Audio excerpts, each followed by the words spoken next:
Lecture में discuss करेंगे फिर से मुस्लिम स्कूल्स पे।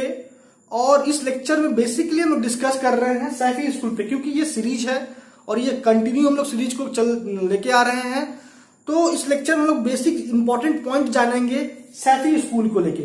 तो चलिए लेक्चर को स्टार्ट करने से पहले एक बार रिवाइज कर लेते हैं कि हम लोगों ने इससे प्रीवियस वाले लेक्चर में क्या क्या डिस्कस किया। हम लोगों ने सबसे पहले ये समझा कि जो कॉन्सेप्ट है स्कूल का वो क्या है, क्यों आया कॉन्सेप्ट स्कूल का, और कैसे मुस्लिम समुदाय दो समुदाय में शिया सुन्नी में बंट गया। सैफी स्कूल के बारे में हम लोग आज जानेंगे। इससे पहले हम लोगों ने मलकी स्कूल के बारे में जाना, हनफी स्कूल के बारे में जाना, इनके संस्थापक के बारे में समझा अच्छे से। तो आज हम लोग बारीकी से सैफी स्कूल के बारे में स्टार्ट करेंगे लेक्चर को। लेकिन उससे पहले आप लोगों से रिक्वेस्ट है कि आप नीचे दिए गए सब्सक्राइब बटन पर क्लिक करें, चैनल को सब्सक्राइब करें, बेल आइकन दबाएं ताकि आपको डेली लेक्चर मिल सके। अगर आपको कोई समस्या है लॉ से रिलेटेड तो आप कमेंट बॉक्स में कमेंट जरूर करें। तो चलिए स्टार्ट करते हैं आज के लेक्चर को। बस एक गुजारिश है आप लोगों से कि आप लेक्चर को सुनते सुनते देखते देखते अपना नोटबुक निकाल लें ताकि आपको ये रिलेवेंट पॉइंट लिख सके और ये कभी आपको भविष्य में काम आए जब भी टॉपिक सैफी स्कूल का हो। ठीक है, तो सबसे पहला पॉइंट कि स्कूल के संस्थापक कौन है। तो इस स्कूल के संस्थापक है मोहम्मद सैफी। लेकिन इनका पूरा नाम क्या है, देखिए इनका पूरा नाम है अबू अब्द अल्लाह मोहम्मद बिन इदरीस अस सैफी, इनका पूरा नाम है। इनका जन्म कब हुआ, इनका जन्म हुआ 767 एडी में, 767 एडी में जन्म हुआ। कहां जन्म हुआ, गाजा में हुआ। गाजा को आज हम लोग जानते हैं फलस्तीन के नाम से।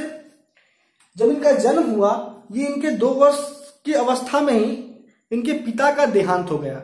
उनके बाद इनका जो परवरिश है इनके मां के द्वारा हुआ और ये 10 वर्ष की आयु तक कुरान को और मलिक साहब के द्वारा जो लिखा पुस्तक था मुतवा, उनको ये पूरा याद कर लिए थे।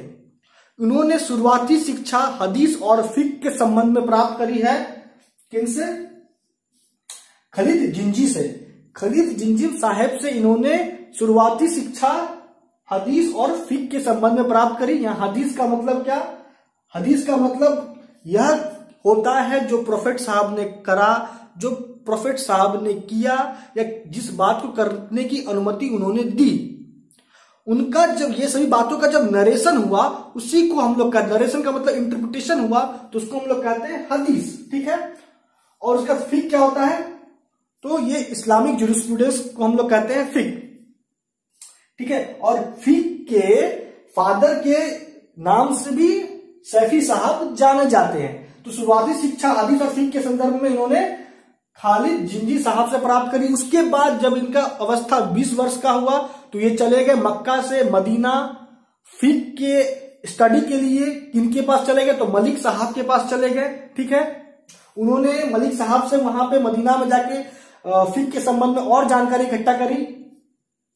अब आते हैं, देखिए जो नेक्स्ट पॉइंट है वो क्या कहता है कि जो सैफी साहब है वो शिष्य रह चुके थे इमाम मोहम्मद के। इमाम मोहम्मद के शिष्य रह चुके थे सैफी साहब। और ये इमाम मोहम्मद कौन है?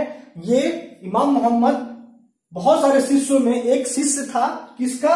तो हनफी साहब का ये शिष्य था। ठीक है, हनफी साहब का इमाम मोहम्मद साहब शिष्य थे और इनके शिष्य थे सैफी साहब। तो अब देखिए यहां पे आपको रिलेट करिए पॉइंट को कि जो सैफी साहब है ये मलकी साहब से भी प्रभावित थे और हनफी साहब से भी प्रभावित थे। इसलिए जो कॉन्सेप्ट है हनफी स्कूल का, आप ये देखिएगा कि ये फॉलो करता है मलिक साहब की कॉन्सेप्ट को भी और हनफी साहब के भी कॉन्सेप्ट को। दैट मीन्स कि जब हम लोग हनफी स्कूल में पढ़ रहे थे तो हनफी स्कूल में ज्यादा फोकस मलिक साहब का कयास पे था और मलकी स्कूल में मलिक साहब का ज्यादा फोकस किस पे था?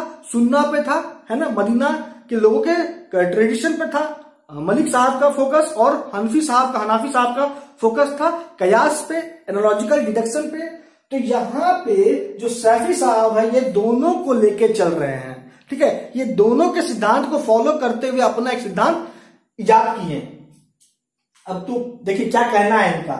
जो नेक्स्ट पॉइंट कहता है वो यह कहता है कि जो भगवान है, जो अल्लाह है, वो ड्यूटी इंपोज की है प्रत्येक नागरिक पे, चाहे वो ठीक है प्रत्येक व्यक्ति पे ड्यूटी इंपोज किए हैं। अब जो ड्यूटी इंपोज हुआ कैसे इंपोज हुआ है, तो डिवाइन कम्युनिकेशन हुआ है जो था प्रोफेट मोहम्मद साहब अल्लाह के बीच में, उस कम्युनिकेशन के थ्रू ड्यूटी इंपोज हुआ है गॉड के द्वारा प्रत्येक नागरिक पे, ठीक है।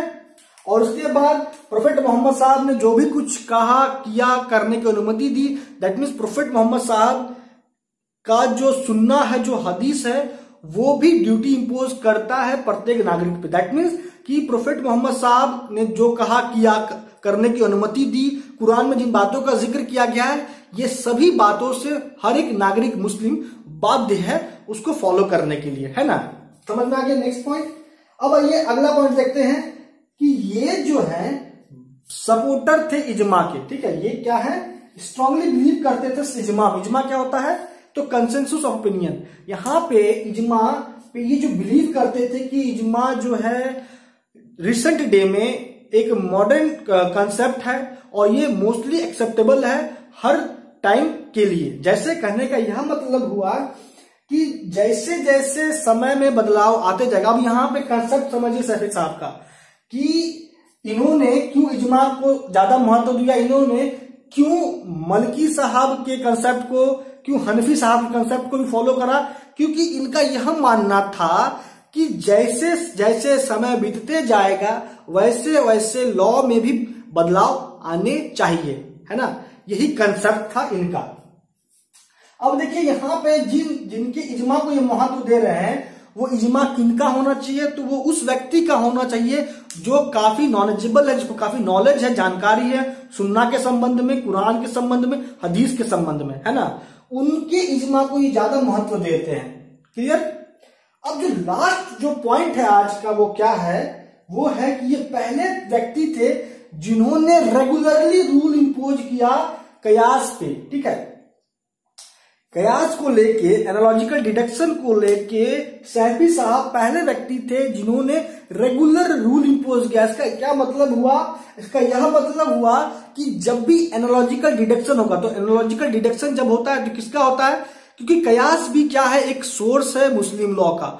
और यहां पे जो एनालॉजिकल डिडक्शन होता है वो किसका होता है, तो कुरान का होता है, हदीस सुन्ना का होता है, इजमा का होता है। क्यों, क्योंकि अगर कोई समस्या का समाधान कुरान, हदीस, इजमा, सुन्नत से नहीं प्राप्त होता है तो हम जाते हैं चौथे सोर्स के पास, कयास। तो कयास को जब हम लोग फॉर्मुलेट करेंगे तो किसी ना किसी रूल के अकॉर्डिंग फॉर्मुलेट करेंगे। तो वो रूल कैसा होगा, इसके लिए रेगुलरली शैफी साहब ने हमें हर एक मूवमेंट पे कयास को लेकर रूल इंपोज करा, रूल बनाया, ताकि कयास कॉन्ट्रारी ना हो कुरान के। क्योंकि कोई भी अगर प्रावधान कुरान के अगर विरुद्ध हुआ तो वो फिर क्या होगा, वो मान्यता नहीं होता है उसका मुस्लिम्स में, है ना। क्लियर। अब यहां पे इंपॉर्टेंट पॉइंट है कि कौन कॉम्पिटेंट है कि अप्लाई कर सकता है कयास को। देखो एनालॉजिकल डिडक्शन होगा तो किसके द्वारा होगा, तो जैसा कि मैंने आपको बताया इजमा के केस में भी कि इजमा उन्हीं का महत्व है शैफी साहब के द्वारा, जिनको ज्यादा नॉलेज है, ज्यादा जानकारी है कुरानिक परसेप्ट पे, सुन्ना पे, हदीस पे। तो इन व्यक्तियों का इजमा ही प्रिवेल होगा। और उसी तरीके से जब हम लोग कयास का बात करेंगे तो कयास भी उन्हीं व्यक्तियों का माना जाएगा जिनका संबंध मदीना के लोगों से है, मदीना से है। दैट मीन मदीना के लोगों से ही वो व्यक्ति होंगे जो कयास को अप्लाई कर सकते हैं। क्यों ऐसा, क्योंकि जैसा कि मैंने आपको बोला कि ये मलिक साहब के सिद्धांत को भी फॉलो करते थे। और मलिक साहब का क्या कहना था मलकी स्कूल में कि जो लॉ है वो ट्रेडिशन पे ज्यादा फोकस की, और ट्रेडिशन कहाँ का, तो मदीना के लोगों का। क्यों मदीना के लोगों का, क्योंकि उनका यह मानना था कि मदीना के लोग ही हैं जिन्होंने प्रोफेट मोहम्मद साहब को बारीकी से देखा है कि उन्होंने क्या किया, क्या कहा, क्या करने की अनुमति दी, और उसी बात को वो फॉलो करते हुए आ रहे हैं। इसलिए मलिक साहब ने मदीना के लोगों के ट्रेडिशन को ज्यादा महत्व दिया। तो जैसा कि मैंने आपको बताया कि शैफी साहब भी मलिक साहब के ही फॉलोवर थे, स्टूडेंट थे। तो इनके द्वारा कयास भी किन लोगों का एक्सेप्टेबल होगा, तो उन लोगों का एक्सेप्टेबल होगा जो मदीना से बिलोंग करते हैं, जो मदनी है। क्लियर। और इंपॉर्टेंट पॉइंट क्या कि उनको जानकारी होनी चाहिए हर एक पहलू पे, कुरानिक परसेप्ट पे, सुन्ना, हदीस पे, इजमा पे। क्लियर। तो ये सभी बातें आपको शैफी स्कूल से रिलेटेड आपको प्राप्त होती है। ये कुछ बेसिक पॉइंट्स दोस्तों। चलिए इसको अब हम लोग लेक्चर को कंक्लूड करते हैं। तो इस लेक्चर में हम लोगों ने क्या क्या डिस्कस किया, तो हम लोगों ने सबसे इंपॉर्टेंट जो कंक्लूजन निकालते हैं तो यह समझते हैं कि सैफी साहब जो है हनफी स्कूल और मलिकी स्कूल के बीच के रास्ते को चुनते हैं और यह कहते हैं कि दोनों ही अपने अपने जगह पे सही है, ठीक है। और जो मोस्ट इंपॉर्टेंट पॉइंट है क्या, कि इनका यह मानना था, आपको इस पॉइंट को पकड़ लेना है कि लॉ क्या है, हर वक्त बदल रहा है, इसलिए कयास पे इनका ज्यादा फोकस रहा, इजमा पे ज्यादा फोकस रहा, ठीक है, क्योंकि इजमा कयास चेंजिंग टाइम के अनुसार एक्सेप्टेबल है, ठीक है, to the particular situation. Clear. तो दोस्तों अब इस लेक्चर को हम लोग यहां कंक्लूड कर देते हैं। तो आज इस लेक्चर में इतना ही। आपका अब तक हमारे साथ बने रहने के लिए बहुत बहुत धन्यवाद।